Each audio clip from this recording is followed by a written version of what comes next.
Now you will not have this on your handouts. So for those of you who can see my screen, there are two items. Is anybody familiar with The Price is Right? Okay, all right, okay. Now for those of you who are very competitive, there's no prize, so don't freak out when I have you guess what the price is. So we have a 46-quart plastic storage container, and then we have a vase that's 28 ounces. Now if you'll look, the vase is very ornate. It's kind of like a gold or bronze. It's got a lot of details on it. So I just want you to take a minute and think to yourself, how much would I pay for each of those? Just take a few seconds and just think about it. So everybody got kind of your number? All right, what is the highest you would pay for the tub? Just shout out some numbers. $11.99. Okay, can I get 15? Can I get 15? We got 20? Anybody 20? 20, we got 120. Okay, all right. So I think 20 is a safe bet. We probably wouldn't go much higher than that, right?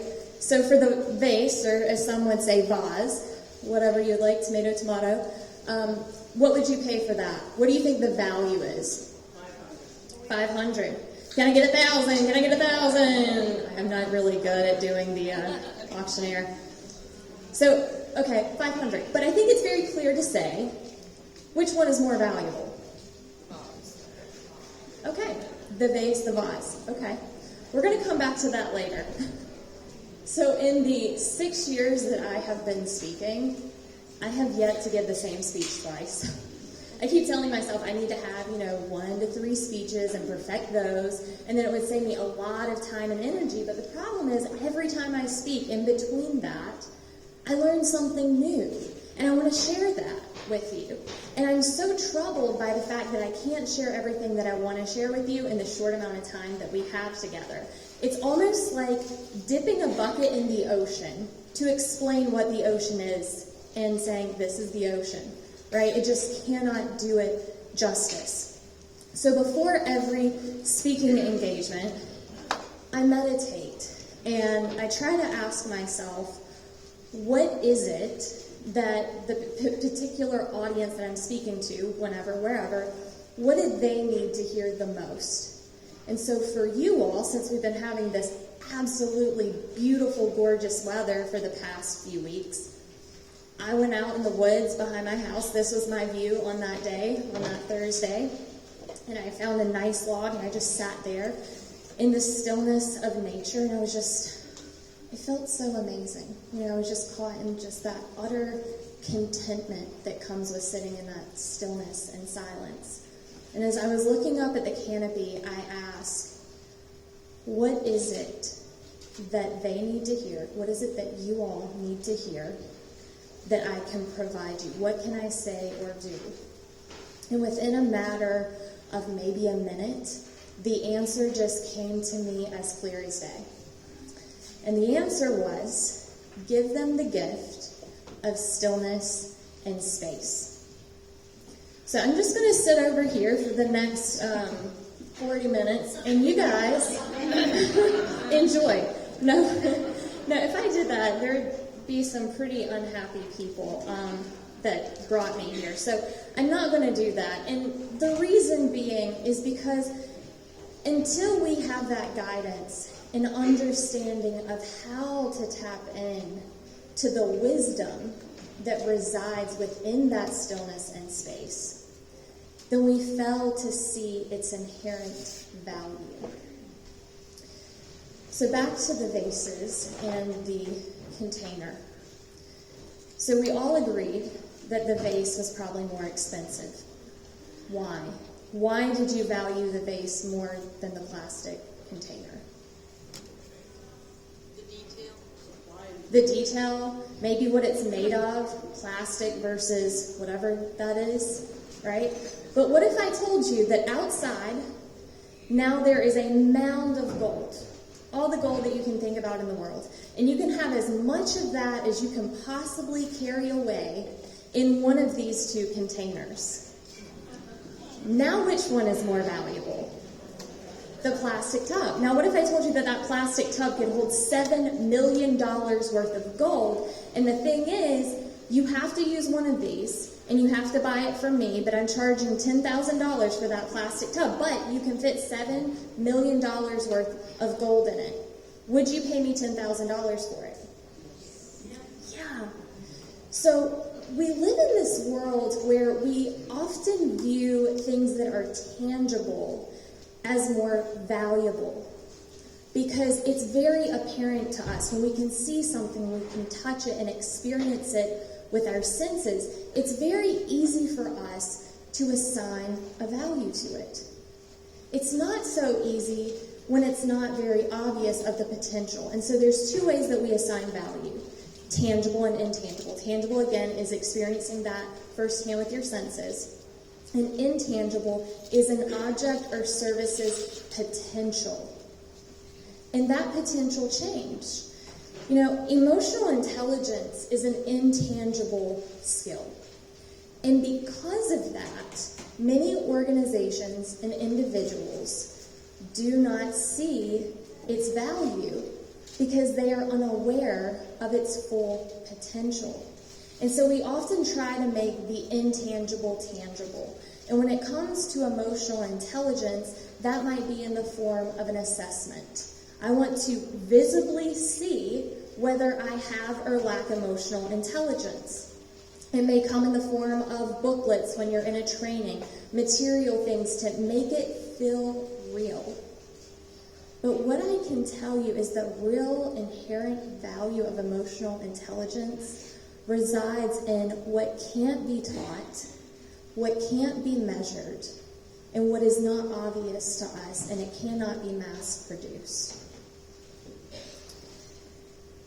It's in this seemingly empty space of stillness where the greatest value resides. It's the same space where imagination and curiosity are free to create, and where the answers to our most challenging of problems become crystal clear. And that's what I have found in meditation. We often struggle as a society to understand and grasp the concept that less is more. We are always trying to fill things with more stuff.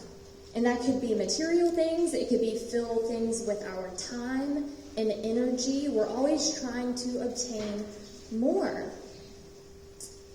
But my primary objective for this session with you today is for you to understand how invaluable the stillness and empty space is or are, and not just for developing emotional intelligence, but for finding peace and fulfillment in our lives, for developing wisdom instead of accumulating more information or knowledge, because wisdom and knowledge are very different things. You see, many of the problems that we have persist not because we lack information, because information is endless at our fingertips, quite literally. Our problems persist because we try to fill that space with more things, and that space could be our mind, it could be our time, it could be our material world, as I said before, instead of allowing that space to fill us. There is an ancient Chinese philosopher. I don't speak Mandarin or Chinese, so I'm going to probably butcher his name. But Lao Tzu, back in 500 BC, he wrote a book called the Tao Te Ching. And the Tao Te Ching is much like Proverbs. It has a lot of different verses. It's very wise. He was a philosopher. And I stumbled across this verse, and this is just part of a larger verse. But it says, "Become totally empty. Quiet the restlessness of the mind. Only then will you witness everything unfolding from the emptiness. Be still. Stillness reveals the secret of eternity. Eternity embraces the all-possible. The all-possible leads to a vision of oneness. And a vision of oneness brings about universal love." And isn't that what we are all striving for? That universal love, that connection, that compassion. Now, I understand that this is a women's conference, and I understand that this may not be a popular view. I've heard a lot of things said about men, and while some may be true for some guys, I do think that while women empowerment is very powerful and important, that shouldn't mean that we have to disempower other people. Because many of the mentors that I have had growing up have been predominantly male.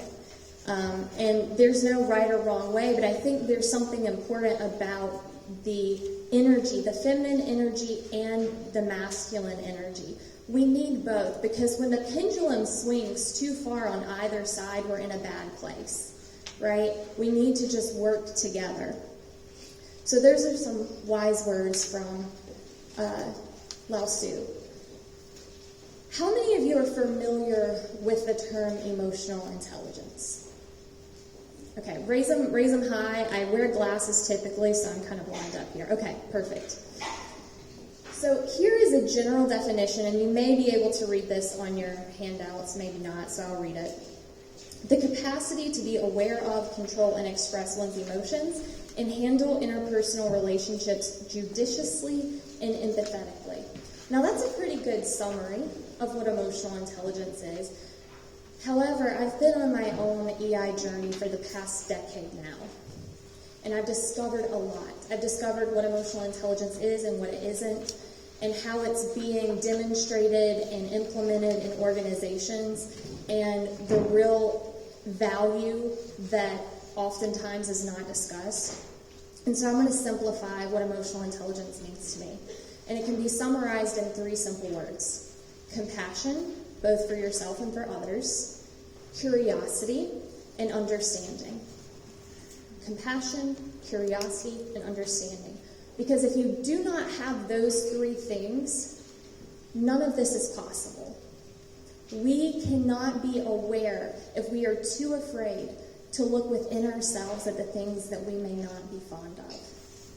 We are not able to have understanding and empathy for other people if we do not have that compassion for ourselves, because what we do is project our own insecurities and troubles onto the outside world.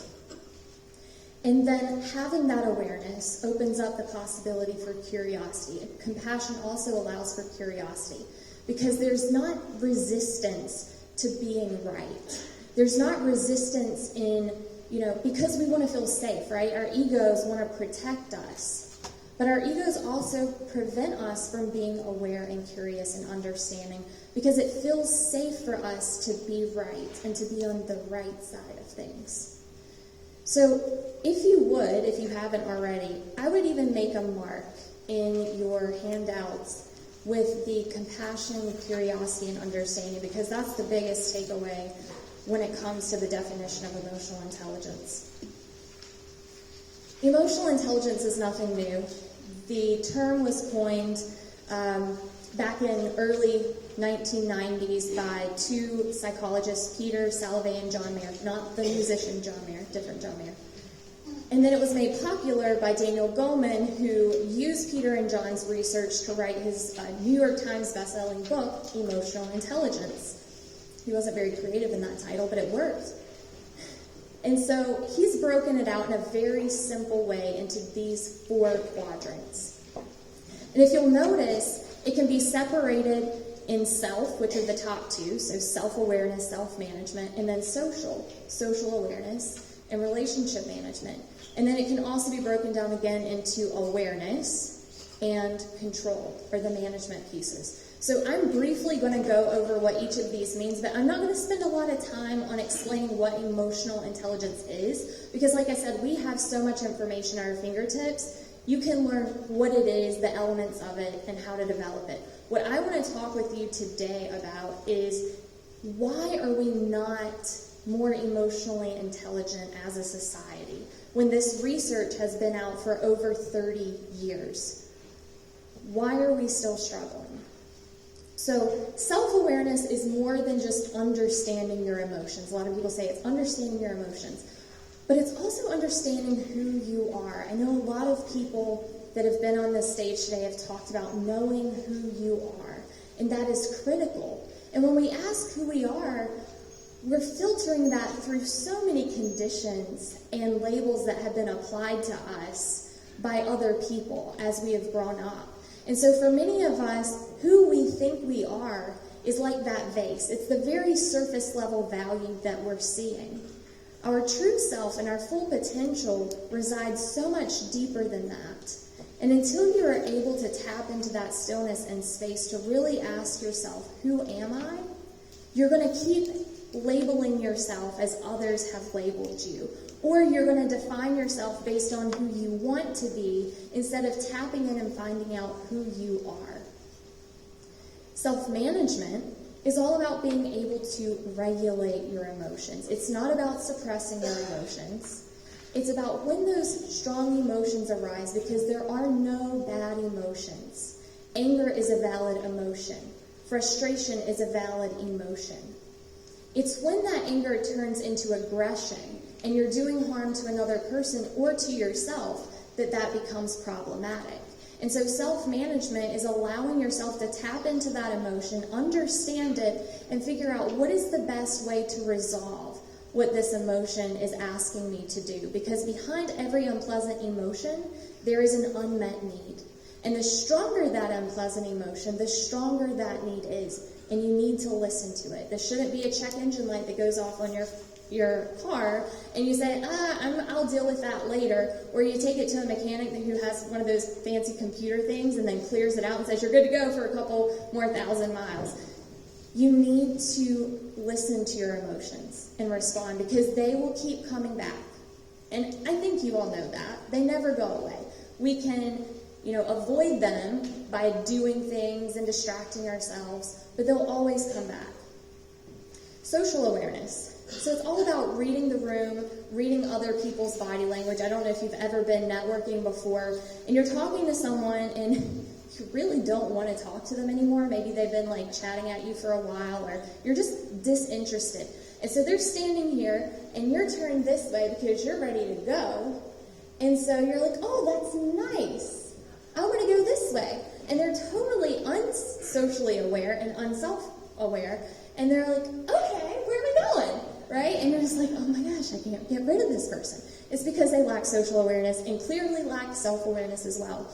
Now, relationship management is the final piece of this puzzle, because relationship management is about leadership.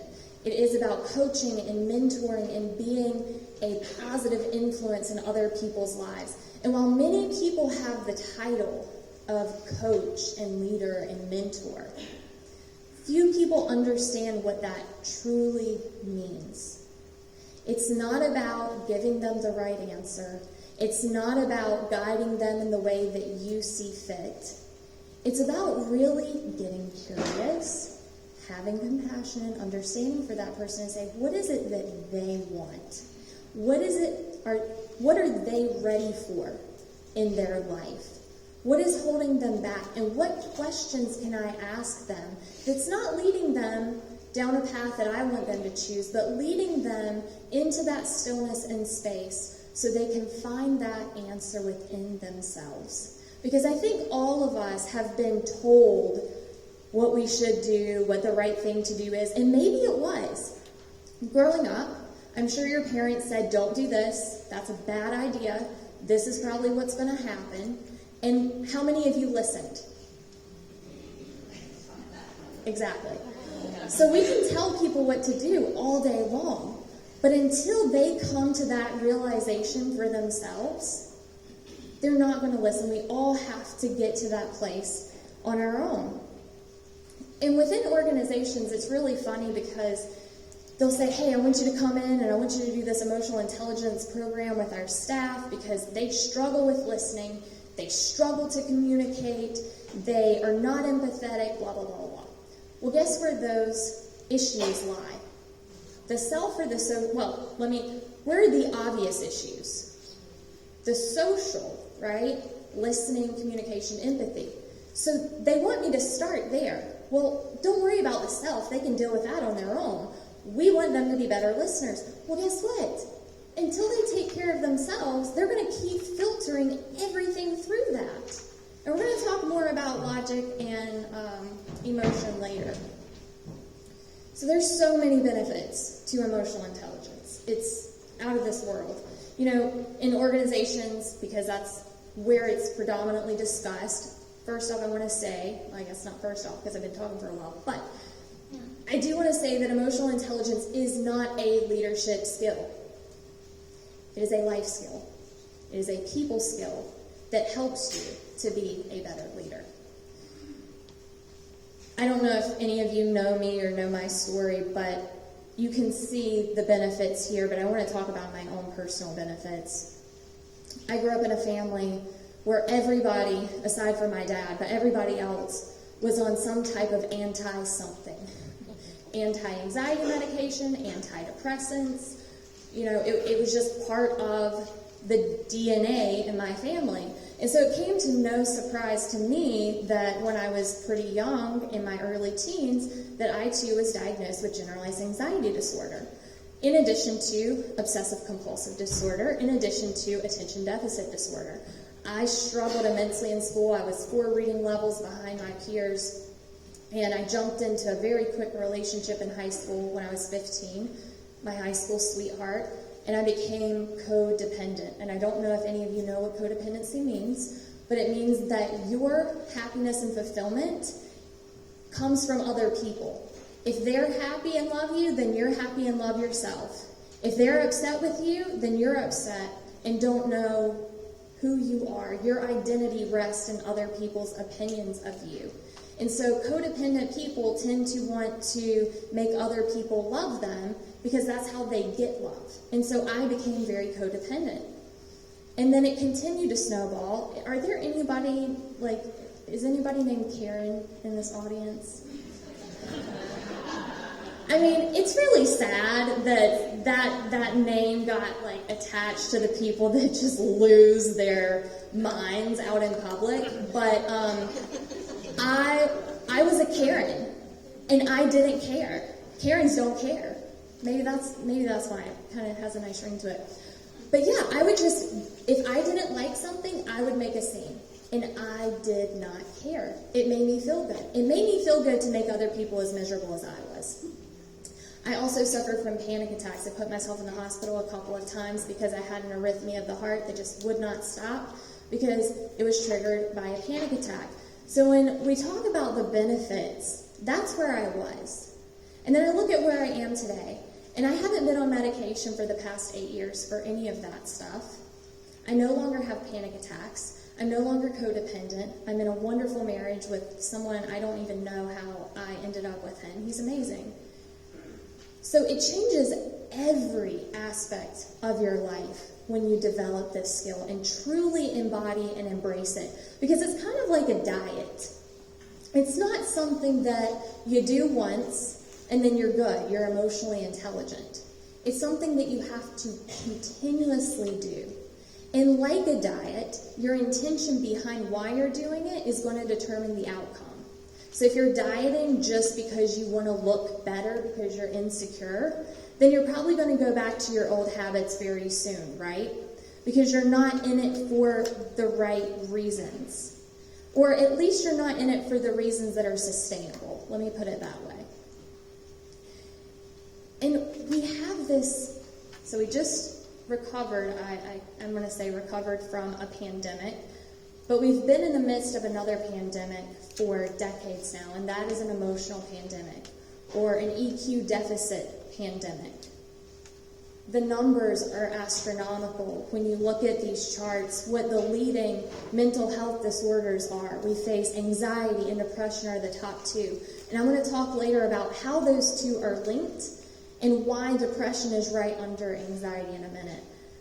And I'm just going to scroll through some of these. You can look at them yourself, but this only goes back to 1990, and it ends in 2019, pre-pandemic. So imagine what these numbers would look like today, post-pandemic. This is mental health disorders across the world. This is anxiety. It follows a very similar pattern. And this chart I found very interesting. At the very bottom, you may or may not be able to see it, there's a faint line that is children 5 and under. They practically have zero anxiety. And you say, well, that makes sense, they're kids. What do they have to worry about? But then the question is, what do we really have to worry about? Think about it. We are the only species on this planet that pays to survive. Do you ever think about that? We have created this environment for ourselves. Now, not necessarily you or I in particular, because we were born into a system that already existed. But the systems that we human beings created are aiding in our anxiety, in many of the mental disorders we face. You know, for the longest time, I was told I had a chemical imbalance and my anxiety was inherited. And it was. Both of those were very true statements. However, having come through the other side of that very dark tunnel, I will say that I don't believe that it was inherited through my DNA as much as it was passed down through behaviors. And so we have to ask ourselves, for me, I got trapped in that victim mentality of I'm broken, something's wrong with me. This is, popping a pill every day is my only solution. And I'm not demonizing medication, because medication allowed me to get to a good headspace. So I'm not saying after you leave here, for anybody who's on an anti, don't hop off of it. That is not what I'm saying. What I'm saying is, when we are able to tap in to a deeper part of ourselves and work through that process, over time, we may not need that anymore. But I just want to throw the maybe out there. I'm not demonizing medication at all. Okay. 75 to 90% of all doctor's visits are assumed to be related to stress. How mind-blowing is that? So when organizations ask, what are the benefits? Well, it's like, how many sick days are people taking off? Right? That's the first one of the things. I hate selling it that way, because there's so much more meaning to this than organizations like to accept. But that is one of the things, is whenever we are in a bad emotional space, whenever we're suffering from chronic stress and anxiety, we're going to get sick more. There's actually a study. It's like a type of branch of psychology and biology. It's called psychoneuroimmunology. That's one word. It's a really long word. Spelling bee time. Psychoneuroimmunology. And it's all about the mind-body connection, because when we have an emotion, a neurotransmitter is produced in the brain, and then that floods our system. And that creates the hormones, or the neurotransmitters that are released. So serotonin, norepinephrine, all of these things. Cortisol is released. And so that kind of leads to a lot of the health problems that we have. And I ran across this study just this week as I was putting all these slides together. I read this, and I was like, ooh, that's good. I got to put this in here. And I'm not trying to depress any of you, but I'm trying to make you more aware. So the morbidity and mortality due to stress-related illness is alarming. Emotional stress is a major contributing factor to the 6 leading causes of death in the United States. I want you to focus on that one specific sentence. Emotional stress is a major contributing factor to the 6 leading causes of death in the United States.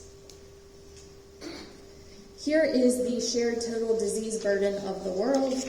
Guess what's number 1 on the list? Coronary heart disease, I believe, or cardiovascular disease, which is one of the 6 leading causes of death, followed by cancer. And if you look, all 6 that were listed in that study can be found somewhere in this space. So how do our emotions create that illness within us? Well, when you have an emotion, they typically, and I don't like to pigeonhole things, but typically they fit into one of these 4 quadrants. So the upper 2 quadrants is when your sympathetic nervous system is triggered. Your sympathetic nervous system is your fight or flight response. It is increased heart rate, you may have shallow breathing, and you can actually have very excited, pleasant emotions in that space, that fight or flight response space, and it releases different chemicals. So DHEA, and I'm not even going to try to pronounce that, But just think of it, and I'm going to simplify this, as a healthy, happy hormone, right? It's a human growth hormone, and it's kind of anti-aging. Just think of it as a positive hormone. Now, cortisol is not a bad hormone, but whenever it's flooding your system from chronic stress, that's when it causes problems. That's where we have hypertension, built up plaque in the arteries, which is why cardiovascular disease is one of the leading causes of chronic stress. So where we want to be in this space, ideally, would be in the lower right quadrant, where you see calm, contentment, and gratitude. And the reason being, how many of you can recall being young and falling in love? We talked about early love, earlier in today's sessions. And you made some really bad decisions when you were euphoric, excited, and joyful, right? So the upper quadrant, when we're in that space, we are in a very emotional state. And our rational brain just kind of pieces out. It's like, all right, I'm going to let the emotions handle this. In the bottom quadrant on the right, that's where the state of flow occurs. When you've ever been doing work and you lose track of time and things are just going very well, that's the lower right. Now, depression, here's what's interesting. So that one chart that had anxiety and then right below it was depression. Whenever we are tapped out on energy, because unpleasant emotions over time drain our battery, they drain the energy from us, so that chronic outrage and anxiety and anger can slowly creep into burnout and depression and sadness. And here's how emotional intelligence can change that. This was another study conducted, and you may not be able to read the small print, so I'll come over a little closer. But if you see the black bars up here, that was the experimental group, the people that went through the program. The white bars are the control group. They didn't go through the program. And if you'll notice, caring, contentment, warm-heartedness, happiness, and vigor were twice the number for those who went through the program of emotional intelligence versus those who didn't. And then anxiety, burnout, depression, guilt, hostility, overcare, and stress dropped significantly for that group. So it's super powerful. So the question that I'm trying to figure out is, why are we not embracing this very important and essential skill? Why are we still struggling after 30 years of it being coined, not to mention it's been around since the dawn of time? I mean, you look at all the prophets and philosophers who talk about love and kindness and understanding. All of that is part of emotional intelligence, but we're really struggling. So I asked why, and well, this is why. So when I got into this space, I thought, oh man, I've got a job for life because everybody needs me. Well, people have to want you. Even if they need you, they have to want you. So when they surveyed people to ask, how emotionally intelligent do you think you are, or how self-aware do you think you are, which is the foundation of emotional intelligence, 95% of us, and I say us because yes, that includes you all, we believe that we are self-aware. And I think a lot of this is because we just don't know what we don't know, right? It's not that we're trying to fool ourselves or fool other people. We just don't know what we don't know. But out of that 95% surveyed, about 15% were accurate in their assessment. Gets even more depressing. I promise it'll turn on a positive note shortly. And out of that, about 3% of us will actually reach adult maturity at the end of our lives. Now, adult maturity is emotional maturity. We really can't help the aging process, because if that was the case, then we'd all be running around like high school teens in here looking all, youthful and stuff. But 3% reach emotional adult maturity. What can we do differently? Well, first, we have to see beyond what is obvious. Again, this goes back to the vase and the plastic tub. It was very obvious to us in the beginning that the vase was more valuable, until we understood the value and the potential of the plastic tub. Now, there was some talk about social media earlier today, and this, I actually jotted this down in my notes when people were talking about, like, ooh, I can add this for the see beyond the obvious. So social media seems like a very obvious problem. If you look at data that shows when social media started, it follows a very, very similar path with the increase of anxiety and depression. However, I argue social media is not the problem. Social media is a tool. It is how that tool is being used, right? So then the question we should be asking ourselves is, what's going on within ourselves that is making us act out that way on social media? Why do we promote more hostility, more worry, more fear, more judgment than more positive things? The other question is, why are the algorithms fueling that? Because even if you want to see positive things, you're probably going to be shown more negative things. That's seeing beyond the obvious. The symptoms of our problems are obvious. Scapegoating, talking over people, gaslighting. I mean, there's so many symptoms. You could list pretty much any people problem that you can think of that you're dealing with today is due to a lack of emotional intelligence. We're not addressing the root, which is why it's not being solved. We have to hear beyond what is being said, see beyond what is apparent, because things are so much more complex than meets the eye. And I think the reason that we stay stuck in seeing just what's obvious is because of how we've been conditioned. We are a fish in water. Everybody says, well, I'm normal. This is normal. Well, our normal is nothing to brag about. Normal is to be anxious, to be worried, to be afraid, to be down on yourself, to always be searching for something other than appreciating what we have. Sadly, that is what is normal.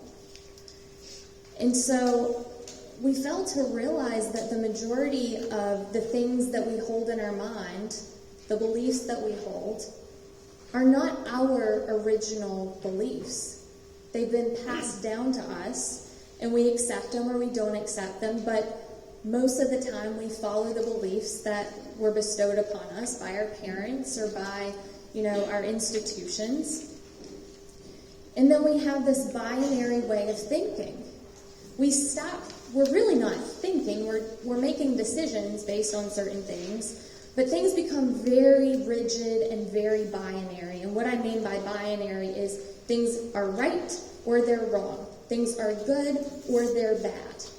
It fits into one of these categories because we like to simplify things. Our brains like to simplify things. It makes things easier for us. And especially in a world where we're always so busy, more simple the better. Unfortunately, when it comes to emotional intelligence, that's not the case. I want you to look at this and think of all the times that you've heard this. You should. You shouldn't. That's not right. Do this. Blank determines happiness. What should you say? What should you not say? Why can't you do blank? Don't believe this. Believe that. Right? We're always being told what to do. And we're very rarely ever asked to look within ourselves for the answers to things. Again, that stillness and space is so invaluable. Now, I'm not trying to get into religion and politics, but I am going to say this. I grew up in the church, and I was very involved in the church. In about my early 20s, I left the church because I could not stomach the hypocrisy in the church that I was in. And then I started to question, is there a God? I don't know. Then I became atheist, then I became agnostic, then I became spiritual. I mean, I bounced all over the place when it comes to religion. And what I have come to, and where I feel like the space that I'm going to stay in now is that I believe in a greater power. I don't believe that it looks like the thing that many of us have been taught. This is just my belief. Because when you look at all religions, all of them, at the foundation is love, understanding, compassion, connection. Would you agree? Now, it may not look like that to us if we're only seeing what that religion has become, but if you go to the very beginning based on the prophets or whoever that it was founded on, That is what all of them were preaching.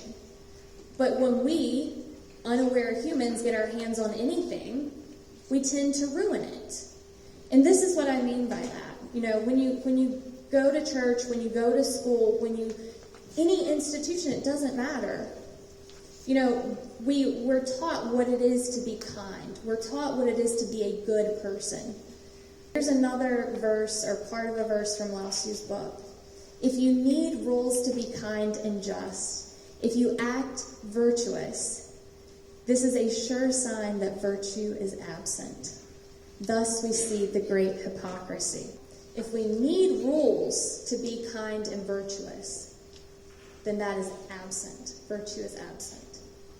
We have to have a deeper connection to why we do the things that we do. And then that takes me to doing versus being.